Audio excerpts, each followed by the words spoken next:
¿Cómo están? Buenos días, bienvenidos. Estamos comenzando Agenda Económica, segundo nos separan de las 8 y estamos listos para iniciar nuestra revisión de cada mañana en esta fría jornada de día jueves. Gracias por acompañarnos a esta hora. Vamos de inmediato a nuestro resumen de noticias y adelantamos los temas que vamos a estar revisando el día de hoy. Y partiremos analizando la propuesta que ha hecho la CUT para crear una canasta básica protegida en un contexto de alta inflación, con precios que van al alza, que se espera además se mantengan altos por un buen tiempo.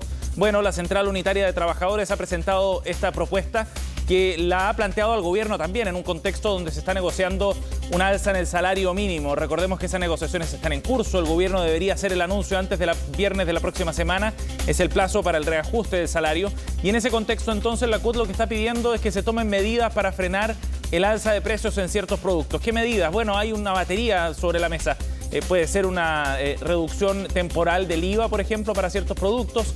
Algo más difícil sería una fijación de precios, pero está dentro de las propuestas planteadas. Hoy día hay una reunión, además bien importante, donde se van a sentar a la mesa la CUT, la CPC, representando a los empresarios, el Ministerio de Hacienda, el Ministerio del Trabajo.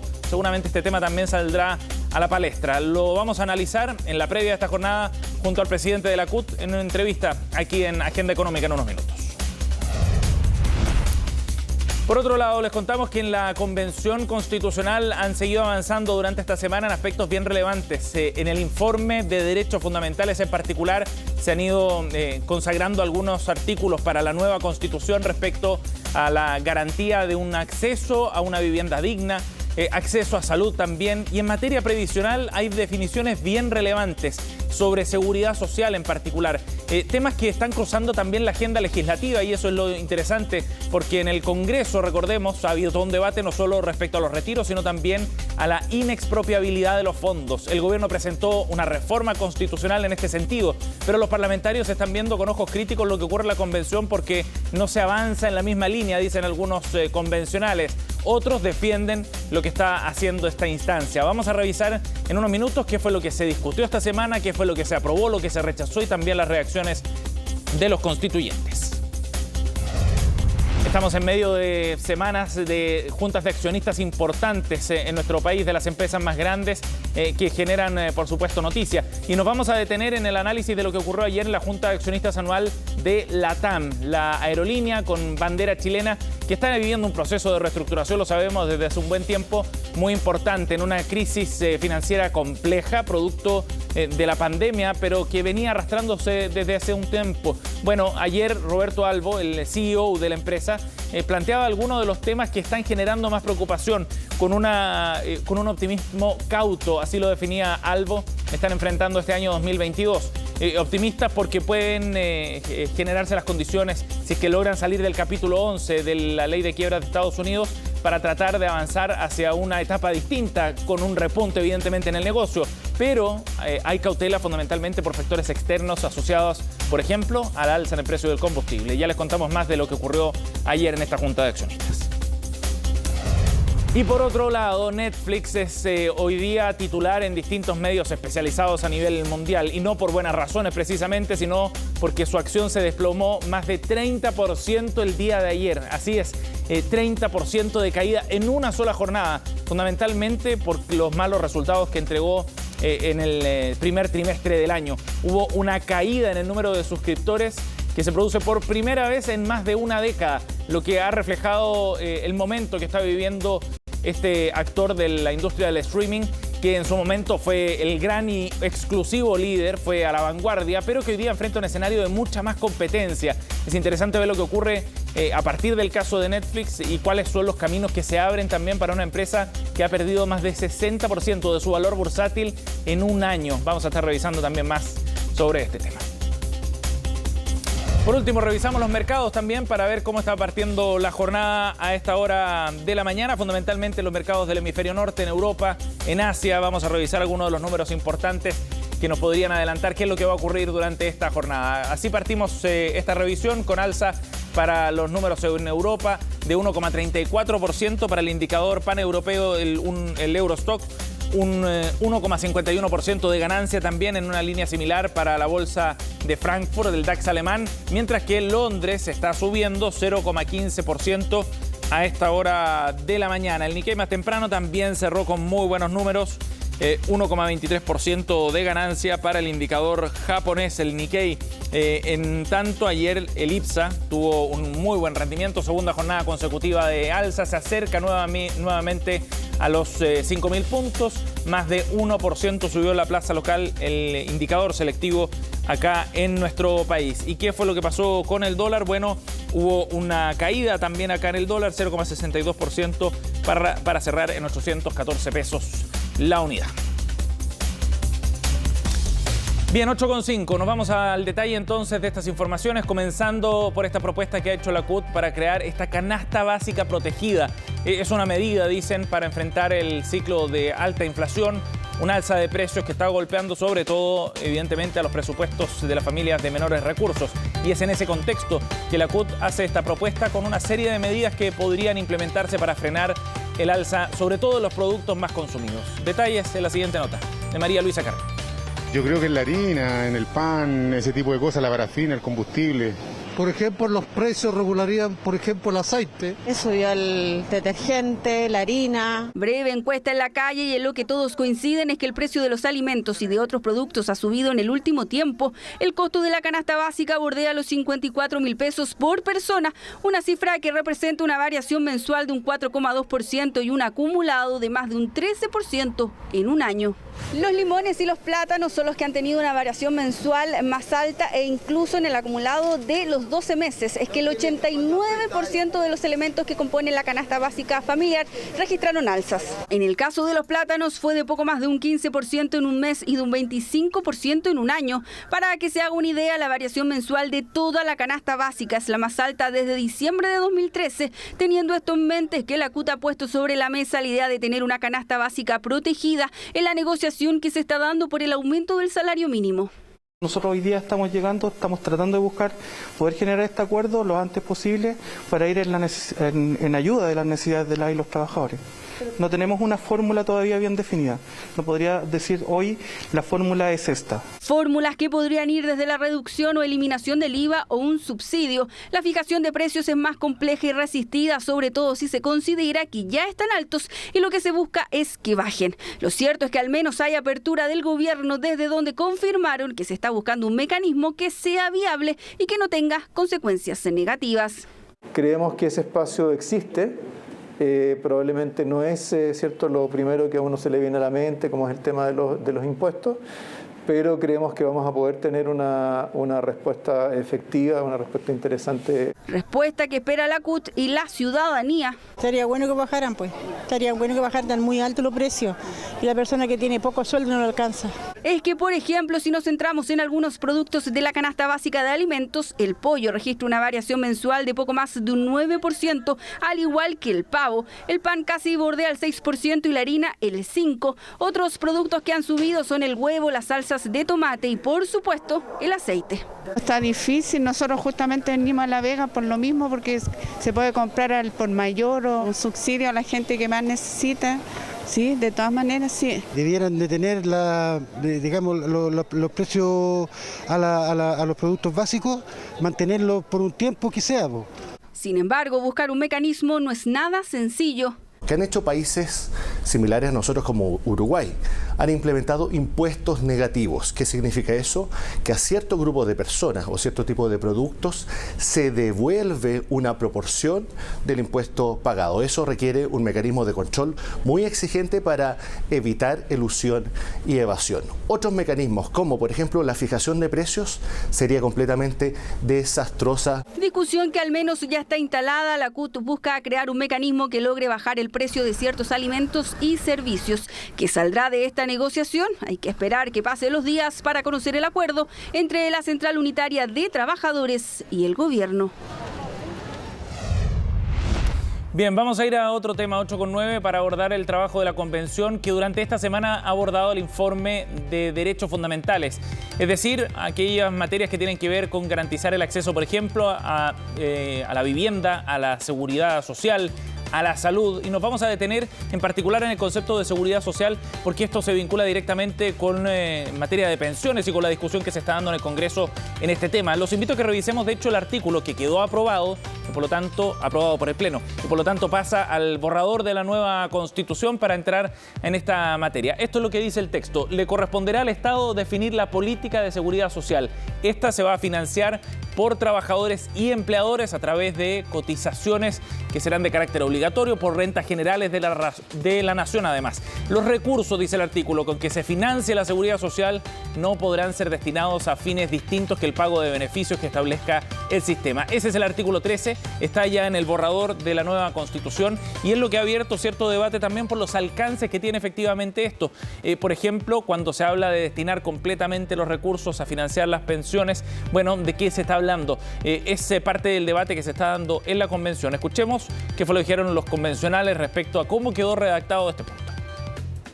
Cuando hablamos de un sistema de seguridad social, hablamos de un sistema integrado que no solamente considera las pensiones, sino que también considera los seguros de cesantía, la salud, entre otros elementos que le permiten protección a una persona. Si nosotros incluíamos un elemento que hablara específicamente del sistema de pensiones, lo que hacíamos era replicar la misma dinámica que tiene la Constitución actual, donde se declara un sistema de seguridad social, pero en el fondo el articulado habla específicamente de un sistema de pensiones. Justamente esa es una discusión que excede a la Convención.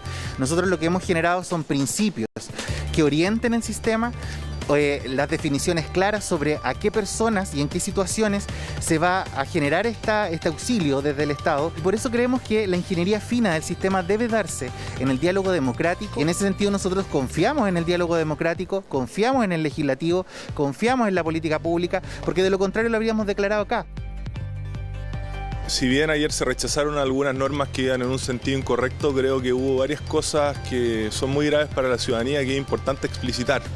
En primer lugar, ya es parte de la Constitución de que los fondos previsionales no van a ser heredables, que las personas no van a tener libertad para elegir la administración de su fondo de pensiones, y en base a una norma aprobada ayer que establece que la única finalidad de los fondos para seguridad social será pagar prestaciones de este tipo, elimina la opción de herencia. Esto es muy grave para familias que tienen fallecidos con edad previa a la jubilación o incluso jubilados que podían obtener un beneficio económico en base a esa posibilidad de heredar. Aquí lamentablemente se está pasando por alto lo que quieren los chilenos. Bueno, como ven, hay interpretaciones distintas respecto a cuál es el sentido de esta norma que, como decíamos, ya está en el borrador de la convención. El problema es que todo esto va cruzado además con el debate que se está dando en materia previsional en el Congreso. Hubo otro punto que ayer quedó rechazado y este sí que genera controversia. Tiene que ver con la posibilidad de expropiar o no los fondos. La convención finalmente rechazó un artículo. Revisemos qué fue el texto específico que rechazó la convención, porque nos muestra detalles de la discusión que se está dando también en el Congreso. La polémica se generó por esta indicación: el Estado no puede en caso alguno expropiar, confiscar o nacionalizar los ahorros de los trabajadores. Decía esta indicación que quedó rechazada. Algunos convencionales dicen que se rechazó porque no es necesario ser redundante en este tema, ya está protegido con la consagración en la Constitución del derecho a propiedad. Otros dicen que si se aprobaba quedaba de alguna manera limitada la posibilidad de incorporar más solidaridad en el sistema. Escuchemos qué fue lo que dijeron los convencionales sobre este punto. No se van a expropiar los fondos de pensiones de los y las trabajadores. Ni los que hay, ni los que vengan. No se van a expropiar. No hay ninguna iniciativa en esa dirección. Una normativa de esa naturaleza es innecesaria, porque eso está regulado por las temáticas referidas al derecho de propiedad. El derecho de propiedad está reconocido y garantizado ya en el proyecto de nueva Constitución. Entonces, esto sería un establecimiento especial que a nuestro juicio no tiene mucho sentido. Hay preceptos que fueron devueltos por el Pleno a la discusión de la Comisión y aquí se abre un nuevo periodo de indicaciones y esas indicaciones pueden versar sobre los más amplios elementos y todas las indicaciones que sean presentadas por todos y cada uno de los convencionales van a ser discutidas y sometidas a votación, así que aquí no hay temas que hayan sido vetados. Acá hay un temor podremos discutir si es fundado o no, pero hay una sospecha de que hay cierta intención de expropiar los ahorros previsionales. El punto es que si es que está esta sospecha, lo lógico es que se aclare. Y en ese sentido creo que el gobierno hace lo correcto al tratar de dar una señal proponiendo una reforma. Pero aquí viene un punto, y es que lo que diga la actual Constitución o lo que diga una ley va a ser borrado de un plumazo si es que no está en la nueva Constitución. Entonces yo creo que aquí lo que convenía era que la nueva Constitución diga que no se van a expropiar estos fondos, que seguirán siendo propiedad de los trabajadores. Ayer se cometió, creo yo, un grave error. La Convención no está entregando certezas. Bueno, ahí veíamos entonces la posición de los convencionales sobre este tema. En paralelo, el gobierno ha presentado, recordemos, esta reforma constitucional que ha recibido el respaldo de los parlamentarios de oposición y que comenzaría a tramitarse en el Congreso a partir de la primera semana de mayo para ver si es que efectivamente se decide o no declarar como inexpropiables con este cambio en la Constitución que está proponiendo el Ejecutivo. Vamos a ir a otro tema, 8:15. Hablemos de Netflix, que ha hecho noticia negativa, por cierto, en las últimas horas por esta información que mostraba cómo habían caído el número de suscriptores a nivel global durante el primer trimestre. Una noticia que fue entregada en sus reportes oficiales que provocó una caída de más de 30% en la acción de Netflix, que ya venía a la baja en lo que iba de este año. De hecho, en los últimos 12 meses la acción de la empresa de streaming ha caído más de 60%. Un desplome total para la compañía que ha ido a la vanguardia en materia de la industria del streaming a nivel global, pero que hoy día enfrenta un escenario de muchísima más competencia, con aplicaciones que están saliendo a su camino como HBO Max, Disney Plus o Star Plus, y que están generando más competencia para un mercado que hasta ahora Netflix, hasta hace un par de años, había dominado completamente. Incluso en pandemia había elevado el número de suscriptores. Sin embargo, esta caída provocó preocupación. Y no es tan grande la caída tampoco, ¿eh? Revisemos detalles en la siguiente gráfica que les vamos a mostrar de cómo había ido evolucionando la suma de suscriptores a lo largo de los últimos años. Ya vamos a revisar esa información más adelante, pero Netflix había ido de manera constante los últimos 10 años creciendo en el número de suscriptores hasta superar los 220 millones acumulados hasta la fecha. La caída no es tan grande en términos porcentuales, perdió, entre comillas, solamente 200.000 suscriptores en este primer trimestre, pero de todas maneras eso fue suficiente para generar preocupación entre los accionistas, entre los actores del mercado, que ven que el momento puede ser bien complejo por la mayor competencia que están enfrentando.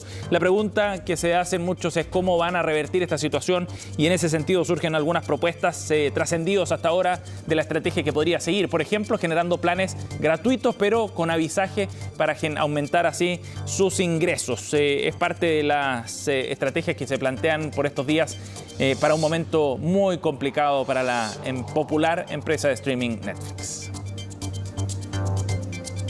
Bien, 8:17, nos vamos a ir a una pausa, vamos al corte. Al regreso estaremos con David Acuña, el presidente de la CUT, analizando temas de contingencia. Vamos al corte y volvemos.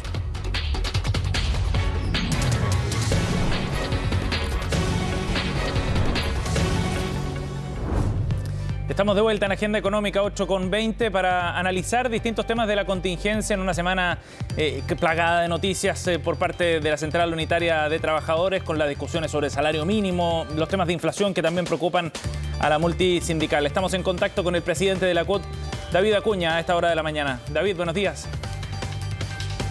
Hola, muy buenos días, Sebastián. Gracias por el contacto. David, partamos hablando de esta propuesta que han hecho ustedes en un momento donde la inflación aparece como uno de los grandes temas de preocupación, en una propuesta para generar esta canasta básica protegida. ¿En qué consiste lo que están proponiendo? Mira, Sebastián, primero que nada, saludar hoy día que estemos hablando de la protección de productos, que estemos hablando del tema de la alimentación de las personas. Lo que nosotros planteamos como canasta básica protegida es que no se generen abusos en los precios. Hoy día tenemos un alto costo de los insumos básicos. O sea, hoy día hemos hablado mucho del tema del aceite, el pan ha subido también. Entonces, ¿cómo podemos generar alguna institucionalidad, hacer conversar algunas instituciones como la Fiscalía Económica, como el CERNAC, para que puedan ir revisando efectivamente las alzas escandalosas que han sufrido hoy día los alimentos básicos. Ajá. Pero David, ¿la propuesta va por el lado de investigar eventuales delitos asociados a los precios o generar mecanismos que permitan aliviar el bolsillo de las familias? Mira, nosotros estamos conversando hoy día con el gobierno, les hemos entregado algunas propuestas y esperamos poder entregar un resultado ya la próxima semana. Hemos visto distintos mecanismos, se ha hablado hoy día, se ha generado una discusión en torno si es una fijación, si hay una rebaja del IVA, si es un subsidio. ¿Y entonces hoy día tenemos una discusión. ¿Qué ideas son las que más le generan más adhesión, digamos, David? ¿Qué ideas les convence más? Mira, hoy día la fijación de precio es raro porque fijar un aceite en 4.500 pesos, siendo que costaba hace menos de un año 2.190. Yo hablo siempre del aceite más caro, que no quiero decir la marca, pero el aceite más económico en un supermercado costaba alrededor de los 1.590 pesos. Entonces hoy día ese aceite de 1.590 pesos hoy día cuesta alrededor de 3.500 pesos.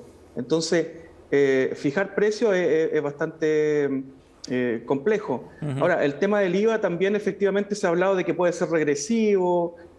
Se ha generado una discusión. De hecho, estaba escuchando en la mañana también que podía tener efectos negativos, pero también efectos positivos. Hoy día lo importante es que estamos hablando de esto y nosotros estamos conversando también con el gobierno para poder llevar una propuesta también más clara y completa a la gente. Ajá. David, ahora esto se da en un contexto global de alza de precios. La FAO en el indicador mensual donde monitorea los precios a nivel global dice que estamos en el nivel de precios más alto desde 1990 y el precio del aceite, por ejemplo, se ha disparado en su valor en el primer trimestre por razones, digamos, bien claras, ¿no? Que tienen que ver con la guerra en Ucrania, que es uno de los principales productores de los insumos para la fabricación de aceite. Entonces, ¿cómo plantean ustedes la discusión cuando esto se trata de un fenómeno también en muchos casos importado, digamos? Mira, la FAO plantea el incremento de un 7,9%. El IPC ha incrementado más o menos, hoy día se habla de un 10%, y el aceite ha crecido un 100%. Entendemos también el gasto logístico. Sí, pero el aceite forma parte de la canasta de la inflación, David, ¿no? Para ser bien precisos, porque el aceite ha subido mucho más que un 7% en el último trimestre. No, es que por eso, es que eso es lo que te digo. O sea, si la FAO plantea un 7,9%, la canasta, el IPC ha subido un 10% y el aceite ha subido un 110%. Entonces, ahí es donde nosotros estamos planteando este tema. Hay un problema también de Chile que es la matriz productiva. Hoy día Chile se ha convertido en un país netamente importador de alimentos. O sea, el otro día escuchaba el senador, no me acuerdo. Iván Flores puede ser, ¿no? Iván Flores planteaba que si nosotros dependiéramos netamente de la producción interna, tendríamos alimentos para alrededor de 3 meses. Entonces, hoy día efectivamente podemos generar una discusión, porque cuando se habla de la fijación de precios, dicen sí, es que los productores no van a tener incentivos para producir porque va a haber una fijación de precios. Hoy día los productores no producen alimentos porque todo se está importando. Entonces, también ahí en Chile se ha dejado de producir muchos alimentos. Hemos dependido mucho de los vaivenes económicos extranjeros. Además, Chile importa el aceite en su mayoría de Argentina y de Canadá. Entonces, también ahí existen también temas que son medios extraños, también dentro de la alta concentración económica que tiene el mercado chileno. Yo lo compré el otro día. No hay más de 5 proveedores de aceite en Chile y 5 marcas, perdón, en un supermercado. Y 2 marcas son de la misma empresa. David, ayer hablábamos con el economista Rodrigo Wagner, quien planteaba, por ejemplo, la idea de generar ciertos apoyos directos a las familias con transferencias en dinero o la generación de lo que en Estados Unidos se llaman como cupones, ¿no? Para ir comprando alimentos y sobre todo la canasta básica. ¿Una idea de ese tipo qué les parece a usted? Mira, nosotros no hemos descartado ninguna idea, por eso te comento que estamos conversando, entonces esperamos llegar pronto a un buen acuerdo para las familias. Pero mira, yo quiero decir un tema, lo quiero comentar aquí. Yo escucho una radio bien popular en la mañana y 2 veces hablaron de la canasta básica, pero de Venezuela, que había crecido más de un 40%. Entonces, si ya empezamos con el tema del temor de decir que si aseguramos una canasta básica se va a disparar, entonces ya no sé, parece que no estamos entendiendo ya, que hoy día bien, la gente está pasando mal. Pero la conversa nosotros la traíamos a Chile en todo caso. Oye, David, David, una pregunta sobre lo que viene hoy día al cierre, porque nos quedan 30 segundos, pero hoy día tienen reunión con el Ministerio de Hacienda, con el Ministerio de Trabajo y también con la CPC, que es la contraparte en el fondo en el mercado laboral. ¿Cómo ven ustedes esa reunión y qué es lo que esperan además en esta conversación que tendrán hoy día? Mira, nosotros hoy día tenemos la conformación del Consejo Superior Laboral, una instancia que es tripartita y que nosotros conversamos tanto, nos reunimos tanto con la CPC como con el Ministerio del Trabajo y les pedimos explícitamente que participaran los presidentes, el presidente de la CPC, tanto la ministra. ¿Por qué? Porque entendemos que ese es el espacio de conversación tripartita donde tienen que estar los actores principales. Ajá. También participan las MIPYMES o las pymes, también participan dentro de ese consejo. ¿Qué es lo que esperamos de ahí? Poder generar un diálogo tripartito para poder generar una política salarial y adicionalmente también conversar otros temas como la jornada laboral, como el tema previsional, entre otros temas también que afectan también al mundo de la y los trabajadores. Muy bien, buena instancia de todas maneras para ir avanzando en temas que requieren, digamos, consenso lo más amplio posible. David, gracias por conversar con nosotros, muy amable. No, muchas gracias a ti por la invitación y nosotros estamos apuntando al diálogo, porque nos permite escucharnos y avanzar. Gracias, David. Buen día. Que esté muy bien. 8:28, cerramos Agenda Económica. En unos minutos, junto a Fresia Soltov, comenzamos Noticias Express.